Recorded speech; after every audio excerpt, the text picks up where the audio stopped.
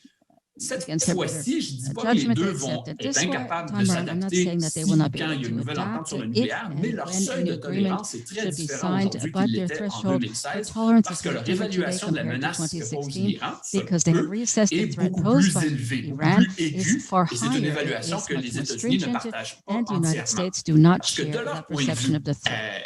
So from their Israël, viewpoint, l'Arabie Saoudite, la stratégie Israel de and Saudi Trump, de Arabia, maximum Trump's pressure contre strategy l'Iran, of était un maximum pressure succès. against C'est une Iran was stratégie successful. que moi, j'ai beaucoup critiquée, avec And laquelle I l'administration criticized Biden this n'est pas d'accord, extensively, mais il ne and faut the pas Biden oublier administration does not que agree with this. Israël But et let's l'Arabie not forget that Saoudite Israel aimaient and beaucoup Saudi cette Arabia stratégie-là. really Donc, like pour eux, this d'arrêter strategy. ça, In c'est their une minds, mauvaise to idée, c'est stop de this would perdre be le a gros bad bout du idea. bâton. That means that you would lose Alors, je vais the stick. conclure en une minute en So I essayant can de faire un peu un conclude parallèle in a avec minute. I'm ce trying que to j'ai draw a dit parallel between what et I've les said thèmes du and congrès que the Stéphanie et themes Jonathan of ont this articulés au tout colloquium début. that Stephanie mentioned at the Premièrement, beginning, Jonathan as well. So first of all, cette dynamique-là que je viens de so décrire this dynamic va I've just illustrer le outlined débat plus large sur le rôle showcases des the greater États-Unis dans le debate on monde, the mais role that the United spécifiquement au States should play Moyen-Orient. in the world, but Quelle est specifically, l'influence however, qui in the reste aux Middle East. États-Unis au Moyen-Orient What après 4 influence années de does Trump, the 8 United ans de States still Obama, have in 8 the ans de Middle East Bush after avant ça? 4 years Est-ce que les after États-Unis Trump, 4 sont years of encore Barack, and Bush légèrement before there? extérieurs au Are they Moyen-Orient? still Cette a dynamique-là va legitimate être un power test there? de But cette this question-là. will be a test for this Et question. aussi, et je vais conclure là-dessus, As well, il y a la question de la coopération conclude, there's versus the le issue conflit of dans l'ordre cooperation régional au Moyen-Orient. versus Un conflict pilier de la in the Middle politique East. étrangère One of d'Obama, the et pillars je of crois que Obama's foreign Biden policy, va and essayer which de I répliquer think will ça, be c'est de replicated by demander aux Biden, puissances is régionales to ask partenaires the des États-Unis, regional l'Arabie powers who are Saoudite, partners Israël, of the United d'en faire States, such as plus, Israel and Saudi Arabia, to do d'endosser more, une part to plus grande de endorse la a responsabilité larger de take gérer on l'ordre rather a régional, larger la part sécurité of régionale. managing En termes de regional cru, le security problème quand on order. demande à l'Arabie Basically, Saoudite d'en when you faire ask plus, c'est Saudi qu'elle Arabia va to en do faire more, it plus. means that it Et dans le certainly cas will do more. des And in the négociations case sur le of nucléaire avec l'Iran, negotiations on the le nuclear rôle agreement que with l'Arabie Iran, Saoudite va jouer Saudi risque d'en être Arabia's un qui, du role point de vue de l'administration might be Biden, en tout one cas, which, bien from aussi, the viewpoint of va the Biden être négatif. administration, will Alors, be a ça va être un negative role. test très So intéressant this is going to des be a very conséquences d'un interesting certain test, repli américain, and à there will savoir que be ce the repli-là, au consequences of Moyen-Orient this ou withdrawal ailleurs, va of the United inévitablement States. être accompagné par la Inevitably, création d'un this will certain be vide tied sécuritaire to qui va être rempli par d'autres creation of a acteurs. certain Que security vont faire vacuum, which ces will be autres filled by acteurs-là others. dans And ce what will vide-là? these other Non seulement la players do Russie et in la this Chine, vacuum? mais Not only encore, mais Russia and même China aussi will des come in, partenaires des but you États-Unis. will also Ce que ces have others. partenaires-là vont Partners faire of the ne va pas United States. toujours faire plaisir What aux these partners États-Unis. will do will Et not ça va necessarily donc please the United tester States. beaucoup ces And so this is going to dynamiques-là. Et extensively là-dessus, test the dynamic. professeur And on Paquin, that je vais note, arrêter. Professor, I will stop.